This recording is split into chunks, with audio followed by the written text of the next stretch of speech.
आपको क्या करना है, आपको यहाँ कंपनी के अंदर जाना है।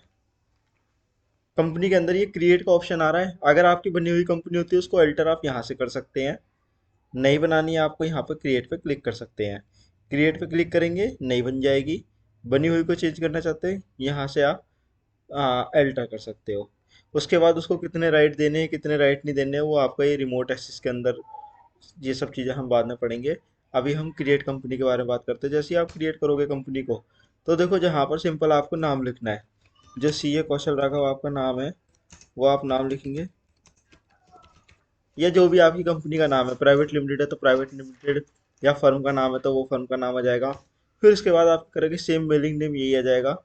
एड्रेस में जो आपका एप्लीकेबल एड्रेस है, जहाँ पर आपका ऑफिस सिचुएटेड है, जहाँ पर आपका एड्रेस रजिस्टर्ड है, वो आप एड्रेस डालेंगे। मैं एग्जांपल के लिए ले लेता हूँ, साहिबाबाद डाल दिया मैंने। और इसके बाद यहाँ पर ये उत्तर प्रदेश डाल दिया। उत्तर प्रदेश के बाद यहाँ पर नॉर्मल पिन कोड डाल दिया। टेलीफोन नंबर अगर उसका है तो टेलीफोन नंबर डालेंगे। मोबाइल नंबर, जो भी आपका मोबाइल नंबर है, ऑनर का डालना हो या जिसका भी डालना हो, ऑथराइज पर्सन का डालना हो, उसका मोबाइल नंबर डल जाएगा। और नहीं भी डालना हो तो ये ऑप्शनल है। फैक्स होता नहीं है। ईमेल आईडी, जो भी ईमेल आईडी कंपनी की है वो ईमेल आईडी आप डालेंगे। फिर वेबसाइट वगैरह अगर कुछ है तो वेबसाइट की डिटेल डल जाएगी। एंड देन ये टैली आपकी कब से होनी चाहिए थी, दैट इज कॉल्ड 1/4। मैं कहता हूँ ये 2020 से होनी चाहिए, तो आप एल्टर करके यहाँ पर डेट भी चेंज कर सकते हो। 1/4/2023 डाल के जो भी आपको डालनी हो डेट, दैट इज कॉल्ड ये बिगनिंग फाइनेंशियल ईयर की जो भी बिगनिंग होगी आपकी, जो भी आपकी फाइनेंशियल ईयर की बिगनिंग होगी वो आपका सेम बुक्स की भी बिगनिंग होगी, फाइनेंशियल ईयर की भी बिगनिंग होगी। और आप आगे ये रुपीज़ करेंसी हमेशा रुपीज़ में होगी, INR। एंड देन आप इसको एक्सेप्ट करोगे तो एक नई कंपनी क्रिएट हो जाएगी। मेरी ऑलरेडी बनी हुई है, तो जैसे ही आप इस पर एंटर करेंगे आपकी ये नई कंपनी बन जाएगी। मैं आपको दिखा देता हूँ मेरी जो कंपनी बनी हुई है, वो सेम ये कौशल राघव के नाम से ही बनी हुई है। अब आप इसके अंदर देखेंगे एनालिसिस, अगर मैं करवाता हूँ आपको इसके अंदर, तो आप गेटवे ऑफ टैली के अंदर पहला पार्ट होता है आपका मास्टर पार्ट। पहला पार्ट होता है आपका मास्टर पार्ट। ये मास्टर पार्ट जो है इसका, इस मास्टर पार्ट के अंदर आपको क्या करना होता है, एक लेजर वगैरह बनते हैं जो क्रिएट, इसमें लेजर क्रिएट करते हैं। जो बने हुए उसको आपको चेंज करना हो तो आप अल्टर कर सकते हो। फिर सेम आपको कोई एंट्री सेल की पास करनी है, परचेज की पास करनी है, बैंक की एंट्री पास करनी है, रिसिप्ट की एंट्री पास करनी है, जो भी आपको एंट्री पास करनी है वो आप वाउचर में जाके आप अपनी एंट्री पास कर सकते हो। डे बुक का मतलब क्या होता है, जो भी डेली बेसिस की जो भी ट्रांजेक्शन होती है वो डेली बेसिस की ट्रांजेक्शन डे वाइज आप उसमें से निकाल सकते हैं। जब आपने क्या करा, एंट्री का लेजर क्रिएट करा, फर्स्ट स्टेप होता है एंट्री का लेजर क्रिएट करना। और लेजर क्रिएट करने के बाद आप वाउचर एंट्री पास कर देंगे। जैसे आप वाउचर एंट्री पास करेंगे तो आप बैलेंस शीट के अंदर आएंगे।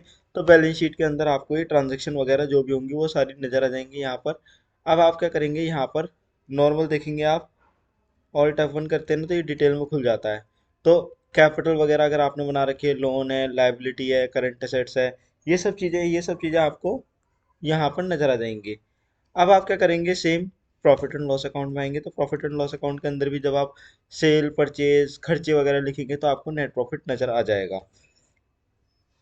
अब मैं आपको क्या करूंगा, आपको इसके अंदर ही एक लेजर क्रिएट करके दिखाता हूँ। जैसे एग्जांपल के लिए बोलता हूँ, मेरे पास एक बैंक स्टेटमेंट है, मैं उसको क्रिएट करता हूँ, लेजर बनाता हूँ उसका। मेरे पास आईसीआईसीआई बैंक की बैंक स्टेटमेंट है। और आईसीआईसीआई बैंक का लास्ट में अकाउंट नंबर लिख देते हैं, ताकि पता लगते रहे कि हाँ ये कौन सा बैंक, क्योंकि आईसीआईसीआई से रिलेटेड कंपनी में 10-12 बैंक होते हैं तो आपको पता चलेगा ना कि उसको आइडेंटिफाई कैसे करोगे।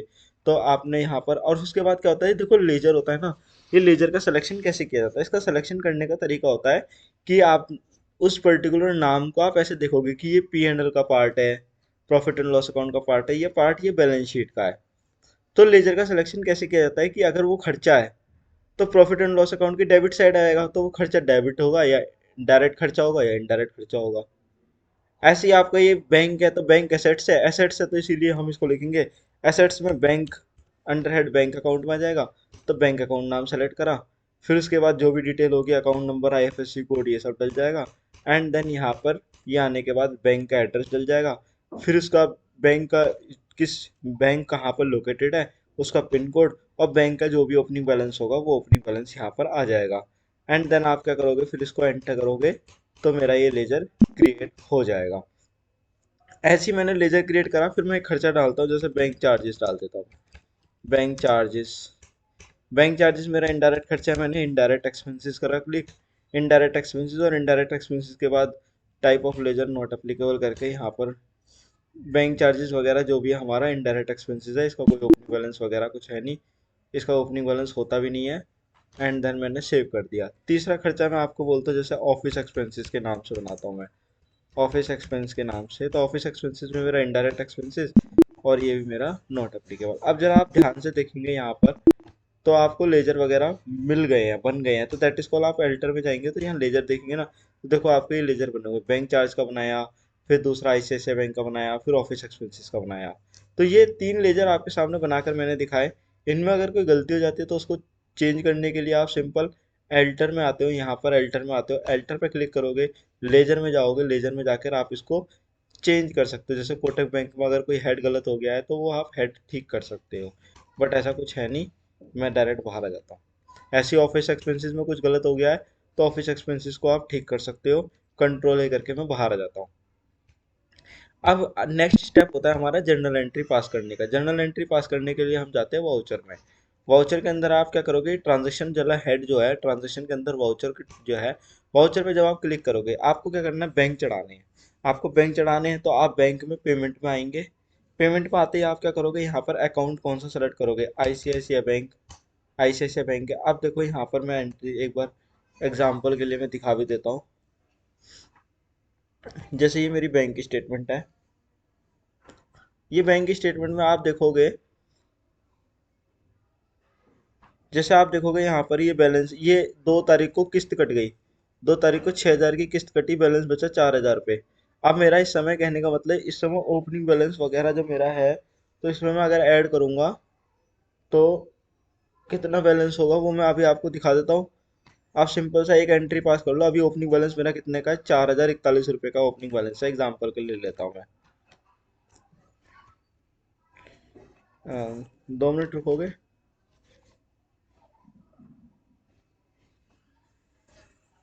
6378 प्लस 4041.44 अगर आप करोगे तो 10,789।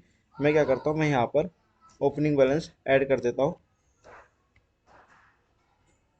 यहाँ गए हम टैली में, मैंने कहा था ना अगर कोई गलती हो जाती है तो एडिटर में जाकर, लेजर में जाकर, आईसीआईसीआई बैंक में जाकर मैं क्या करूँगा, यहाँ पर ओपनिंग बैलेंस चढ़ा दूंगा, 10,779.44 डेबिट बैलेंस है, एंटर मार दिया। अब मेरा ओपनिंग बैलेंस मेरा ये शो हो रहा है, तो मैं बैलेंस शीट के अंदर जाऊंगा, बैलेंस शीट के अंदर देखूंगा तो मेरा बैंक 10,789 रुपये मेरा ये दिखा रहा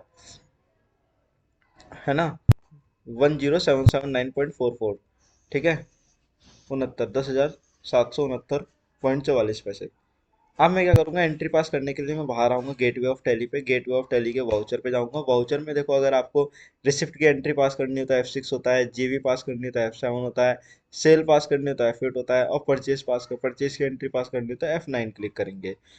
आपको क्या करना है, यहाँ पर सिंपल आपकी पेमेंट है, बैंक से पेमेंट की एंट्री पास होती है, तो मैं सेलेक्ट करूंगा आईसीआईसीआई बैंक, यहाँ पे बैंक सेलेक्ट कर लिया। अब वो खर्चा किस चीज़ का है, आपने किस्त पे करी है, किसको, कोटक बैंक को किस्त जाती है, कोटक महिंद्रा बैंक को, यहाँ पर ही लिखा हुआ भी है, कोटक महिंद्रा बैंक को मेरी 6378 की एक मंथली किस्त जाती है। तो वो क्या होता है, जैसे जैसे किस्त जाएगी वो मेरा लोन का अमाउंट क्या हो जाएगा, वो रिड्यूस होता चला जाएगा। तो मैं क्या करूँगा, यहाँ से एक लोन क्रिएट कर लेता हूँ, कोटक महिंद्रा बैंक, मैंने ये लोन ले रखा है, लोन है, और ये लोन जो है मेरा लोन्स एंड लाइबिलिटीज के अंदर आ जाएगा, लोन्स एंड लाइबिलिटीज के अंदर। ये मेरा अनसिक्योर्ड लोन है, अनसिक्योर्ड लोन ले रखा है मैंने, और ये मेरा अनसिक्योर्ड लोन है। अनसिक्योर्ड लोन की मेरी क्या हो रही है, पेमेंट हो रही है। तो इसकी किस्त कितने की जा रही है, 6738 की ये किस्त चली गई। मेरा ये कोटक महिंद्रा बैंक को मेरा पैसा चला गया। यहाँ से सेव कर दूंगा, एंट्री पास करूंगा, बीइंग लोन इंस्टॉलमेंट पेड। अब बात आती है, आप ये कहोगे इसके अंदर है ना दो चीजें जाती है, एक होता है इंटरेस्ट पोर्शन, एक होता है प्रिंसिपल पोर्शन। जो इंटरेस्ट पोर्शन होता है वो हमारा क्या होता है, वो हमारा खर्चा होता है। अब देखो अगर मैंने क्या करा, मैंने यहाँ से एक तरह से मेरा बैंक कम हो गया, दूसरी तरफ से लायबिलिटी कम हो गई। तो जब भी मैं एंट्री पास करूंगा ना, मैं ड्यू वगैरह की एंट्री पास करूंगा, interest account, debit, party account, मतलब जो इंस्टॉलमेंट वगैरह होगी, प्रिंसिपल, फिर कोटक बैंक को करूंगा, फिर कोटक बैंक को पेमेंट करूंगा, तो दो एंट्री पास होती है ऐसे।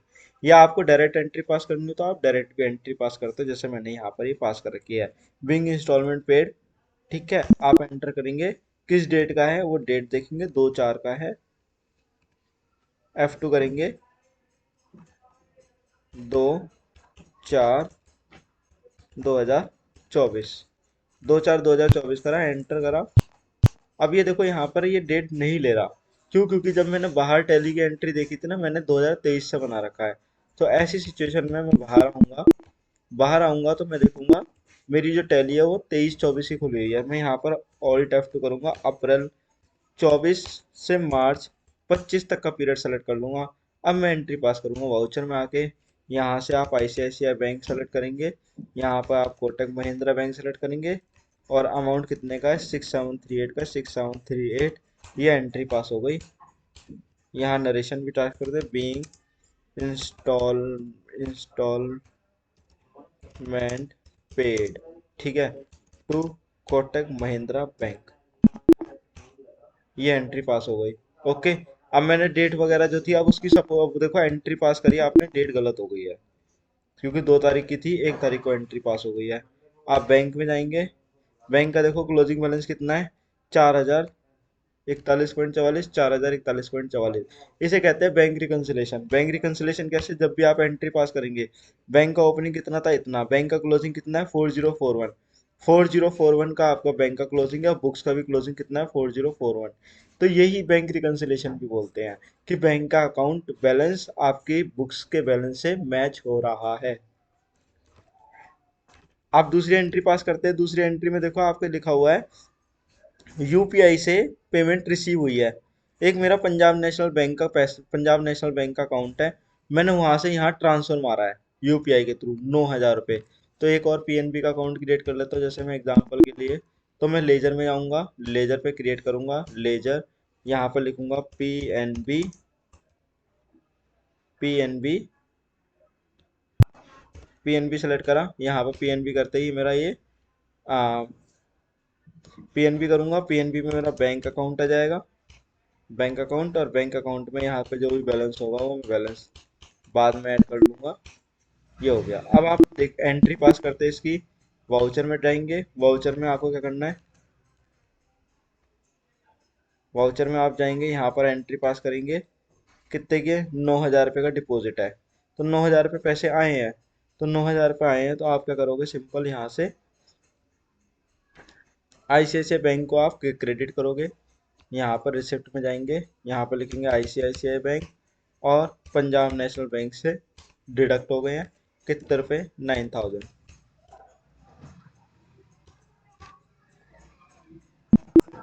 ये मेरी एंट्री पास हो गई रिसिप्ट की। अब आप बैलेंस शीट में जाकर बैंक बैलेंस में देखेंगे, आप बैंक का बैलेंस कितना है, चार, ये बैंक का जो बैलेंस है, आपका आईसीआईसीआई बैंक का जो बैलेंस है 13,041 है, देखो 13,041 ये मैच कर रहा है। ठीक है, दूसरी तरफ आपका यहाँ पीएनबी है, पीएनबी का जो बैलेंस है अभी यहाँ नेगेटिव दिखा रहा है, क्यों? क्योंकि पीएनबी का ओपनिंग बैलेंस नहीं चढ़ा हुआ। तो इसीलिए आपको क्या करना है, आपके जितने भी बैंक होंगे ना वो सारे आपको यहाँ डेबिट बैलेंस दिखाएंगे।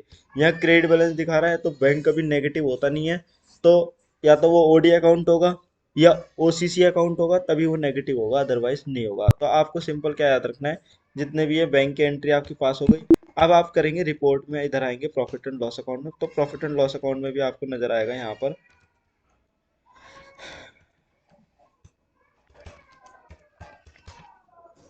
यहाँ पर आप देखेंगे तो प्रॉफिट एंड लॉस अकाउंट में भी आपको खर्चा नजर आ जाएगा। अभी मैंने क्या करा है, खर्चे डाले नहीं है ना, तो इसीलिए खर्चा नजर नहीं आ रहा है। एक एग्जांपल के लिए एक एंट्री डाल देता हूँ, वाउचर में जाएंगे, एक एंट्री डाल देता हूँ। सपोज करो मेरे क्या है, ये मैंने 9,000 रुपये की पेमेंट करी है स्टेट बैंक ऑफ इंडिया। अब मैं क्या करता हूँ, आप पेमेंट पे जाएंगे, सिंपल पेमेंट पे क्लिक किया, F2 दबाएंगे आप, F2 दबाएंगे आप, जैसे ही आपने F2 दबाया डेट आ जाएगी। डेट कितनी तारीख डालनी है, 2 तारीख, 2/4/2024। आप यहाँ पर पेमेंट कर रहे हो ना ICICI बैंक से ICICI बैंक। अब मैं किस चीज़ की पेमेंट कर रहा हूँ, ऑफिस एक्सपेंसेस की पेमेंट कर रहा हूँ। लेट सपोज ऑफिस एक्सपेंसेस की पेमेंट कर रहा हूँ, यहाँ सेलेक्ट करा, अमाउंट डाला 9,000 रुपये, 9,000 रुपये डाला। यहाँ नरेशन में डाल दूंगा ये खर्चा किस चीज़ का है। ये पूरी नरेशन उठाई मैंने, ऐसे कॉपी मारी और यहाँ पेस्ट कर दी। नहीं हो रही, फिर टाइप कर दो, नहीं हो रही तो UPI। मैंने वो खर्चा क्या करा है, मैंने UPI से पे कर दिया है। नरेशन जो भी होगी वो आप कॉपी पेस्ट कर लेंगे। यहाँ पर होने रही, पता नहीं क्या इशू आ रहा है। तो अब आप क्या करेंगे ना, आप नॉर्मल यहाँ पर P&L के अंदर आएंगे, प्रॉफिट एंड लॉस अकाउंट के अंदर आपको ये दिख रहा होगा 9,000 रुपये का खर्चा डला हुआ है। ऐसे ही मैं आपको एक इनकम भी डाल के दिखाता हूँ। मैं क्या करता हूँ, मैं हूँ CA, तो मैं हूँ कलेक्शन रिसीव करता हूँ। तो क्रिएट में जाएंगे, लेजर क्रिएट करेंगे। मैं यहाँ पर कंसल्टेंसी चार्जेस लेता हूँ, कंसल्टेंसी चार्ज। ये मेरा डायरेक्ट इनकम है, ये डायरेक्ट इनकम का पार्ट हो गया। ओके ओके करते चले जाओ। ऐसे ही मैंने क्या, सर्विस फीस, ये भी डायरेक्ट इनकम है मेरी। तीसरा मैंने कहा, लाइक मैं टैक्स ऑडिट करता हूँ, तो टैक्स ऑडिट फीस हो गया, टैक्स ऑडिट फीस हो गया। मैं ROC की कंप्लाइंस करता हूँ, तो ROC की फीस हो गई। मैं इनकम टैक्स फाइलिंग करता हूँ, तो मैंने इनकम टैक्स फाइलिंग फीस का हेड बना दिया। तो ऐसे करके मैंने 4-5 हेड बना दिए। अब मैं एक आपको समझाने के पॉइंट ऑफ व्यू से कि मैंने सपोज करो इनकम हुई है मेरी, तो मैं यहाँ पे रिसिप्ट में एक एंट्री पास करूंगा। सेल और परचेज तो है नहीं मेरा, सिंपल बोलूँ मैं सेल भी बोल सकता हूँ क्योंकि मेरी इनकम का पार्ट है। तो मैं यहाँ पर आपको, यहाँ पर पार्टी का नाम है ऑल्ट सी कर देता हूँ मैं। क्या करता हूँ मैं, सर्विस फीस करके एक हेड बना लेता हूँ, सर्विस फीस।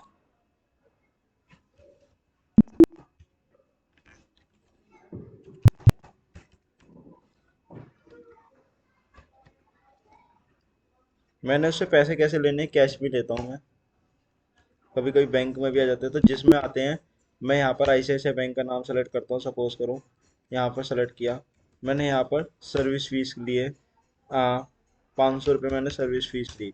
तो मैंने 500 रुपये की एंट्री पास करी, कंट्रोल ए करा, और मैंने एंट्री में नरेशन डाला सर्विस फीस रिसीव, जिससे रिसीव हो रही है उसका नाम आ जाएगा। क्योंकि जो लेजर वगैरह बनते हैं ना, हम उसके नाम से बनाएंगे। तो सर्विस फीस का अमाउंट, या तो आप ऐसे कर लो कि उसका नाम से एंट्री पास कर लो, कि पहले तो ड्यू करते हैं जैसे हम party account debit to sale, फिर उसके बाद आप क्या करोगे, एंट्री पास करते हो bank account debit to party. तो आप उसको बैलेंस रीड हो जाता है, या आपको डायरेक्ट एंट्री पास करनी है सर्विस फीस। यहाँ पर नरेशन में नाम लिखना, तो नरेशन में नाम लिख दो कि ये इस पैसे से, इस बंदे से पैसे आए हैं। तो मैं आपको सिंपल यहाँ पर नाम का डाल दूंगा। क्योंकि कभी कभी क्या होता है ना, जैसे इनकम टैक्स साल में एक बार आता है, तो एक बार आना है, हाथ के हाथ पैसे लिए, क्लोज करो बैलेंस। अब आप ये नरेशन में आएंगे, तो यहाँ रिपोर्ट के अंदर आएंगे, तो रिपोर्ट के अंदर आपको ये दिख रहा होगा मैंने सर्विस फीस 500 रुपये लिया, ऑफिस खर्चा मेरा 9,000 रुपये का हुआ है, मेरा नेट लॉस 8,500 रुपये का हो रहा है। ठीक है, तो ऐसे करके ये आपका बैलेंस शीट में आपको सिनेरियो नज़र आ रहा है। आप ये देख सकते हैं, लोन वगैरह चल रहा है मेरा, प्रॉफिट एंड लॉस अकाउंट में लॉस आ रहा है, यहाँ से बैंक में मेरा ये बैलेंस दिख रहा है, जिसमें PNB का बैलेंस नेगेटिव होने की वजह से बैंक बैलेंस भी मेरा माइनस में चला गया है। अब मैं नेक्स्ट पार्ट के लिए आपकी नेक्स्ट वीडियो बनाऊंगा, अभी के लिए आप मेरे चैनल को सब्सक्राइब कीजिए। थैंक यू दोस्त, बाय बाय।